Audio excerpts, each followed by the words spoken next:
Hello साथियों, मैं अशोक आप सभी का आपके अपने YouTube चैनल स्टडी प्रचार में एक बार फिर से स्वागत करता हूं।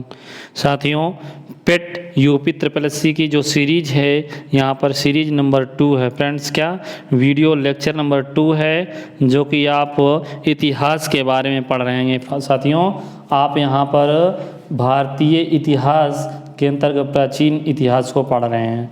साथियों, यह यूपी ट्रिपल एससी पेट के लिए यह सीरीज है फ्रेंड्स। 2021 का जो पेट का एग्ज़ाम होने वाला है फ्रेंड्स, उसके लिए है। और यह फ्रेंड्स घटना चक्र की सीरीज है। घटना चक्र की सीरीज है जिसका फर्स्ट पार्ट मैंने अपलोड कर दिया है। ये आपका सेकंड पार्ट है साथियों। आप यहाँ पर डे बाय डे एक एक सीरीज आपकी आती रहेगी। इस प्रकार सारा सिलेबस यहाँ पर कंप्लीट कराया जाएगा फ्रेंड्स। तो आशा करता हूँ आप लोग स्वस्थ होंगे और आपके सगे संबंधी भी स्वस्थ होंगे।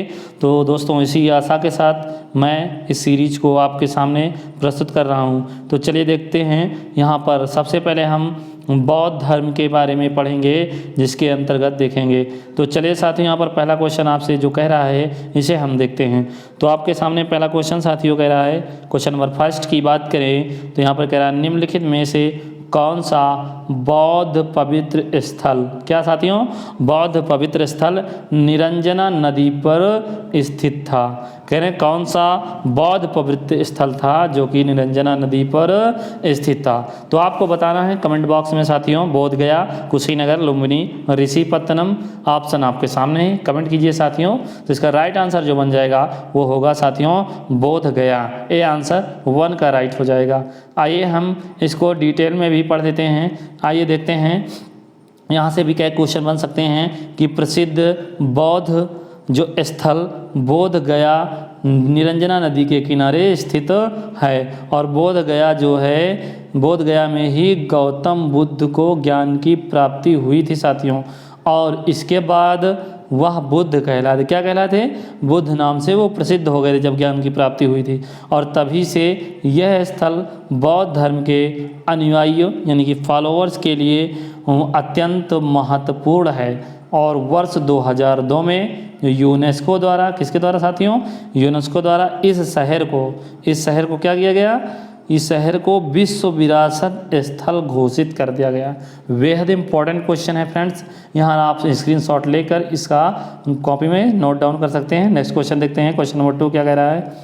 तो यहाँ पर क्वेश्चन नंबर 2 कह रहा है साथियों कि बोध गया एक महत्वपूर्ण बौद्ध तीर्थ केंद्र है। इसका कारण बताना है, क्यों है साथियों। तो ऑप्शन आपके सामने है, आप बताइएगा इसका राइट आंसर कौन सा बनेगा। यदि आपको इसका आंसर पता है तो कमेंट बॉक्स में जल्दी से कमेंट करते हुए चलिए साथियों। तो 2 का आंसर राइट क्या होगा, यहाँ पर जो करेक्ट आंसर बनेगा साथियों वो बनेगा 2। क्योंकि इसका कारण क्या था, क्योंकि गौतम बुद्ध ने यहाँ ज्ञान प्राप्त किया था, यह मेन कारण था फ्रेंड्स। 2 का आंसर राइट बी हो जाएगा। आइए हम इसका डिटेल देखते हैं। तो दोस्तों डिटेल क्या देखें, यहाँ पर उपयुक्त प्रश्न की व्याख्या देख सकते हैं। तो आइए क्वेश्चन नेक्स्ट देख लेते हैं। नेक्स्ट की बात करें तो ज्ञान प्राप्त करने के बाद जो गौतम बुद्ध को किस रूप में जाना जाने लगा। जब इन्हें ज्ञान प्राप्ति हो गई तो किस नाम से इन्हें लोग जानने लगे। तो बताना है 3 का आंसर राइट क्या होगा साथियों। इसका जो राइट आंसर बनेगा ज्ञान प्राप्ति के बाद वो बुद्ध कहलाएं। आइए नेक्स्ट क्वेश्चन देखते हैं। नेक्स्ट क्वेश्चन आपके सामने है और आपको बताना इसका राइट आंसर कि किस स्मारक से गौतम बुद्ध ने दुनिया के लिए बौद्ध धर्म के अपने दिव्य ज्ञान का प्रचार किया था। आपको बताना है साथियों। तो यहाँ पर इस प्रकार देखिए, यहाँ पर राइट आंसर तो आपका बनेगा महाबोधि मंदिर समूह। लेकिन इसमें कुछ अपवाद भी है साथियों, क्योंकि देख सकते हैं, इसको देख लेते हैं कि गौतम बुद्ध बोध गया, क्या साथियों, गौतम बुद्ध बोध गया जो कि वर्तमान में महाबोधि मंदिर समूह में ज्ञान प्राप्त हुआ था, ये तो मैंने बता दिया। लेकिन कुछ नोट की बात है जिसे याद रखना है आपको कि इस ज्ञान का प्रवर्तन यानी कि प्रचार का प्रारंभ धर्म चक्र प्रवर्तन उन्होंने ऋषिपत्तनम, सारनाथ, वाराणसी से किया था। विकल्प में सारनाथ न होने के कारण महाबोधि का उत्तर के रूप में चयन किया जा सकता है। यदि यहाँ पर आपके ऑप्शन में देख सकते हैं सारनाथ होता साथियों, तो हम सबसे पहले सारनाथ को यहाँ पर वरीयता देते। तो इस प्रकार सारनाथ ना होने की वजह से ऑप्शन में आप महाबोधि मंदिर को लगाएंगे। बी आंसर 4 का राइट होगा। आइए नेक्स्ट क्वेश्चन देखते हैं। तो फ्रेंड्स नेक्स्ट क्वेश्चन यहाँ पर है, क्वेश्चन 5 है, बुद्ध को क्या है परिनिर्वाण कहाँ पर प्राप्त हुआ था? आपको बताना है बुद्ध को परिनिर्वाण कहाँ पर प्राप्त हुआ। 5 का आंसर बताना है। तो कमेंट कीजिएगा साथियों, इसका राइट आंसर क्या बन जाएगा। आप लोग जल्दी से कमेंट करते हुए चलिएगा। तो साथियों इसका राइट आंसर बनेगा, आपको बताना है 5 का करेक्ट आंसर क्या बनेगा। तो 5 का करेक्ट आंसर हो जाएगा आपका यहाँ पर कुशीनगर साथियों। क्या होगा? कुशीनगर। इस प्रकार 5 का जो राइट आंसर बनेगा क्या? कुशीनगर। बी आंसर राइट हो जाएगा। आइए इसको हम डिटेल में भी देख लेते हैं साथियों।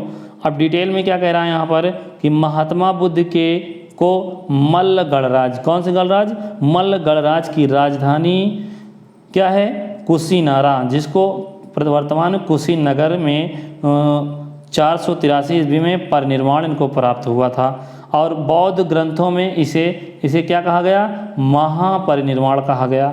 और इसके बाद बोध गया, जिसको उरुवेला में महात्मा बुद्ध को ज्ञान प्राप्ति हुई। और ऋषिपत्तनम में जो कि सारनाथ में उन्होंने अपना पहला उपदेश दिया था। आपके ऑप्शन में सारनाथ भी हो सकता है, ऋषिपत्तनम भी हो सकता है।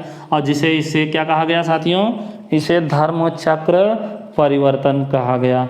आइए हम नेक्स्ट क्वेश्चन देखते हैं। अब नेक्स्ट क्वेश्चन आपके सामने आ रहा है, जो कि कह रहा है साथियों कि उस स्थान का नाम बताएं जहां बौद्धों की मान्यता के अनुसार गौतम बुद्ध ने अपनी मृत्यु के बाद परिनिर्वाण प्राप्त किया था। क्वेश्चन आपको थोड़ा घुमा के पूछ रहा है, तो जल्दी से कमेंट कीजिए। ऑप्शन आपके सामने है साथियों।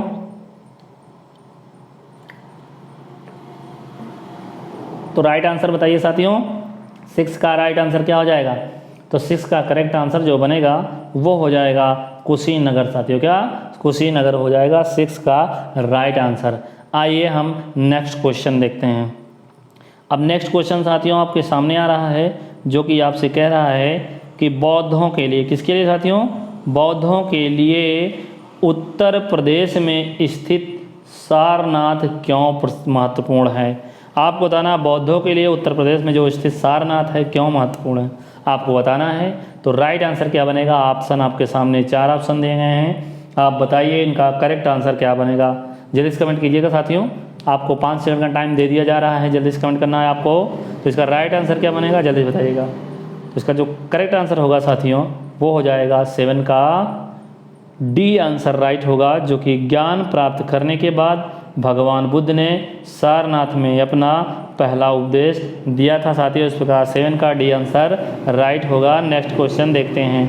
नेक्स्ट क्वेश्चन की बात करें तो यहाँ पर कह रहा है मित्रों कि बुद्ध ने अपना पहला उपदेश कहाँ दिया था? जल्दी बताइए कहाँ पर दिया था। तो इसका राइट आंसर बनेगा साथियों कुशीनगर होगा कि सारनाथ, अयोध्या या वाराणसी। जल्दी से कमेंट कीजिएगा 8 का राइट आंसर क्या बनेगा।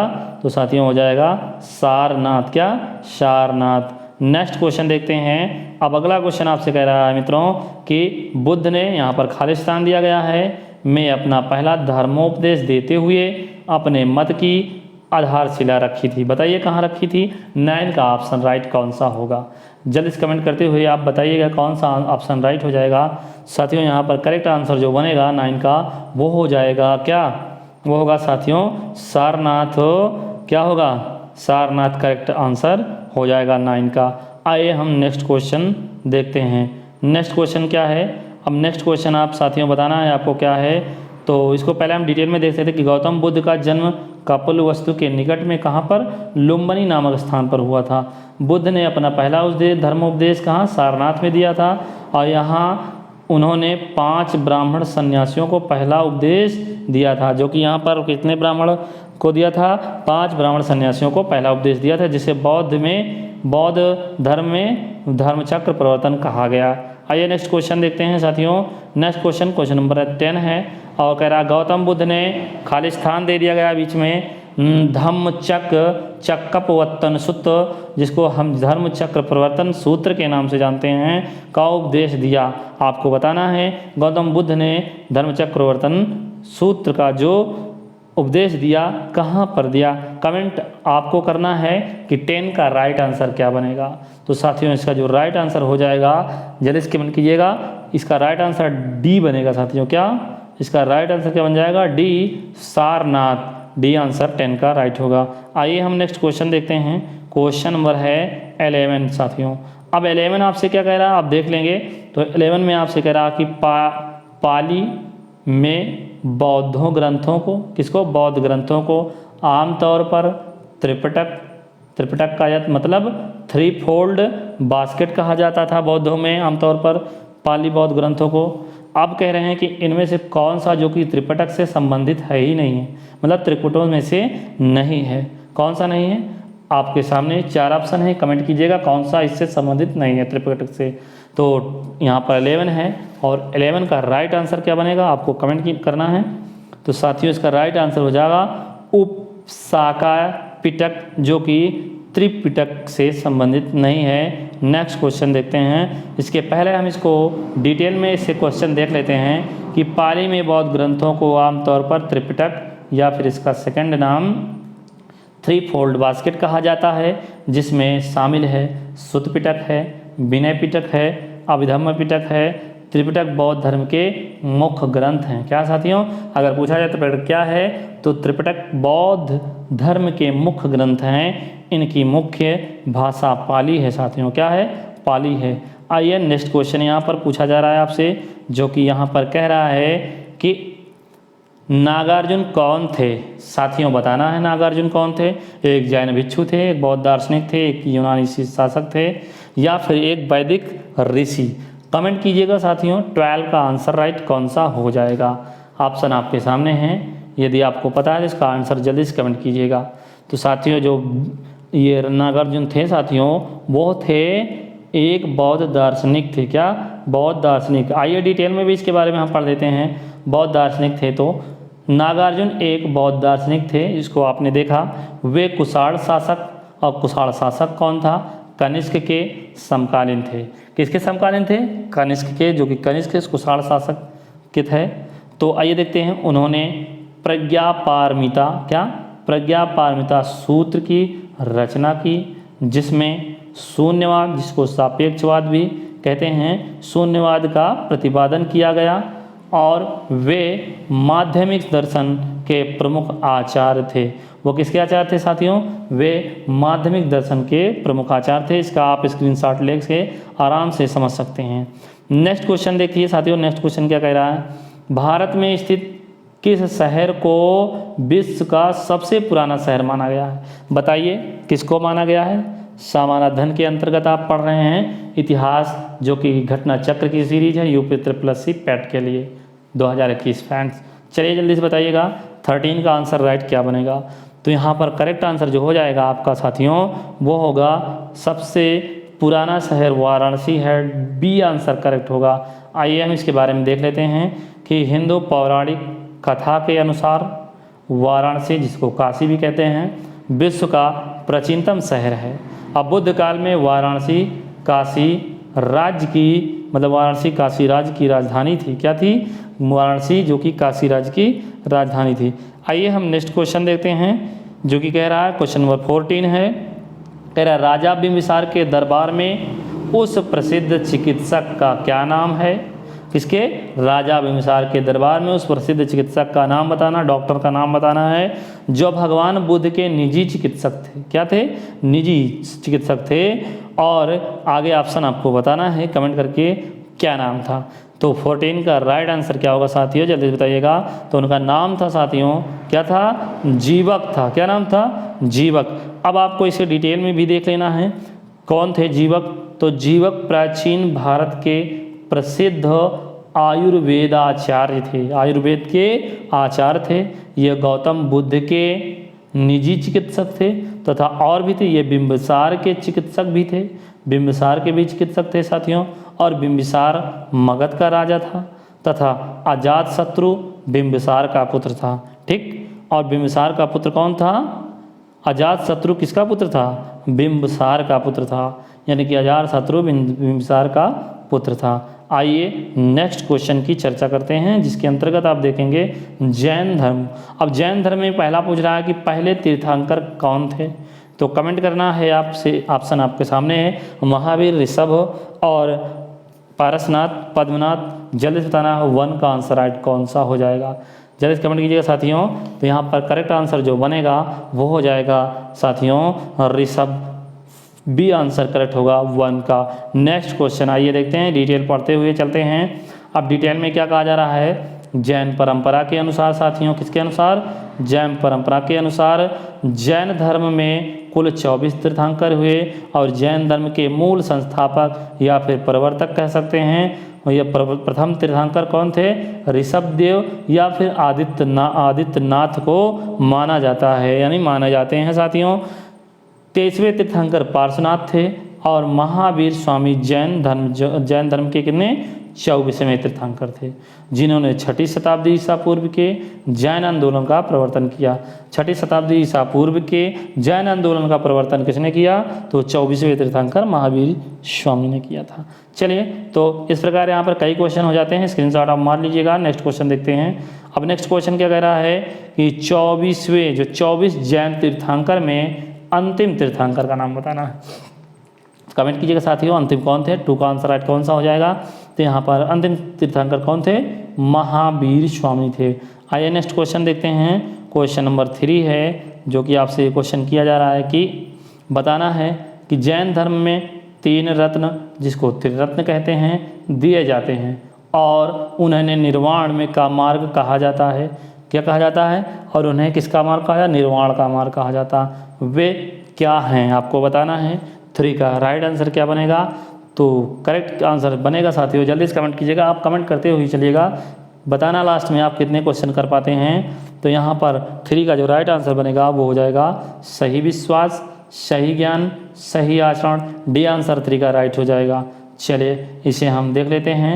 यहाँ पर जैन धर्म के त्रिरत्न, सही विश्वास जिसका अर्थ है सम्यक दर्शन, सही ज्ञान जिसका अर्थ है सम्यक ज्ञान, और अगला देखते हैं जो कि सही आचरण जिसका अर्थ है सम्यक आचरण, और जैन धर्म में सत या फिर यथार्थ में विश्वास, सम्यक दर्शन या फिर वास्तविक ज्ञान को सम्यक ज्ञान, तथा सुख दुख में समभाव को सम्यक आचरण कहा गया है। जैन धर्म में कैवल्य की प्राप्ति जीव का क्या अंतिम लक्ष्य माना जाता है। कहते हैं कि जैन धर्म में कैवल्य की प्राप्ति को ही जीव का अंतिम लक्ष्य, अंतिम उद्देश्य माना जाता है। इस प्रकार आप इसका स्क्रीनशॉट ले सकते हैं। नेक्स्ट क्वेश्चन देखते हैं, जो कि आपसे कह रहा है कि मनुष्य जीवन क्या है।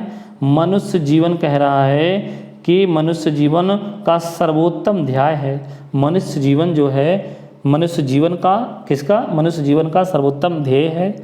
अब कैवल्य इसका अर्थ है, कैवल्य जिसका अर्थ है, किसका अर्थ है आपको बताना है। 4 का आंसर राइट कौन सा हो जाएगा, कमेंट कीजिएगा साथियों। तो यहाँ राइट आंसर देखिएगा आप कौन सा हो जाएगा, कमेंट करते हुए चलिएगा।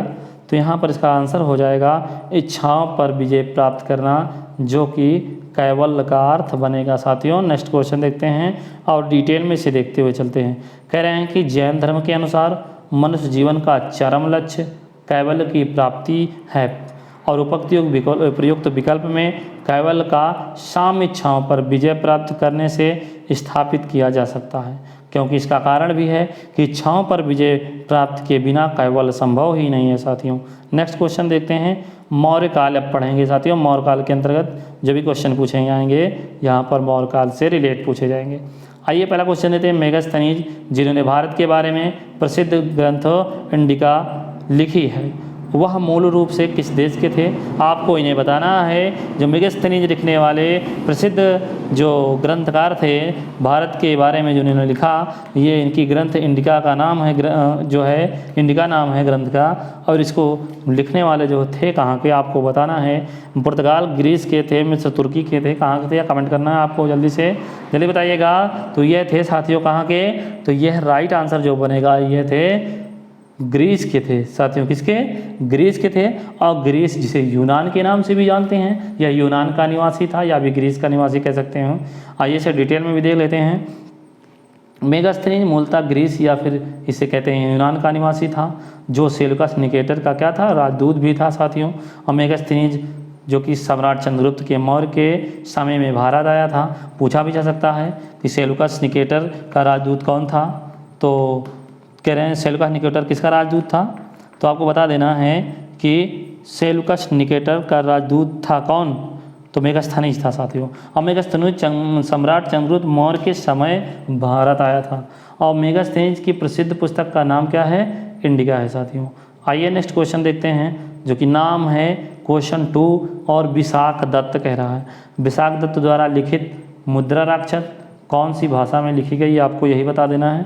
जो मुद्रा राक्षस है इसको विशाख दत्त ने लिखा है और बताना है इसकी भाषा कौन सी है। कमेंट कीजिएगा साथियों, कौन सी भाषा में लिखा गया, तमिल में लिखा गया, पाली में लिखा गया, कि फारसी में, हिंदी में, संस्कृत में, जल्दी बताइएगा साथियों, कमेंट कीजिएगा।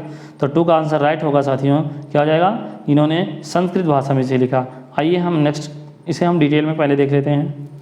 डिटेल में क्या है साथियों, विशाख दत्त द्वारा जो रचित पुस्तक है मुद्रा राक्षस संस्कृत भाषा का एक नाटक है साथियों, जिसकी रचना 4वीं सदी के उत्तरार्ध में एवं 5वीं सदी के पूर्वार्ध में की गई थी। इसे हिंदी में अनुदित यानी कि अनुवाद करने का श्रेय भारतीय हरिश्चंद्र को प्राप्त है साथियों। इस ग्रंथ से चंद्रगुप्त मौर्य के विषय में विस्तृत जानकारी मिलती है साथियों। और नाटक में चंद्रगुप्त मौर्य को ब्रसल तथा कुलीन कहा गया है। और धुंडीराज क्या साथियों, धुंडीराज ने मुद्रा राक्षस पर टीका लिखी। किसने लिखी, टीका लिखी थी धुंडीराज ने मुद्रा राक्षस पर। इस प्रकार साथियों यह यूपी SSC पेट की सीरीज 2 नंबर कंप्लीट होती है साथियों। यदि हमारा वीडियो आपको पसंद आया हो तो लाइक सब्सक्राइब कीजिएगा और बगल में बने हुए बेल आइकन को प्रेस कर दीजिएगा, ताकि नए वीडियो आप तक पहुंचते रहें। तब तक के लिए साथियों जय हिंद, जय भारत, वंदे मातरम। मिलते हैं नेक्स्ट सीरीज में और नेक्स्ट लेक्चर के साथ।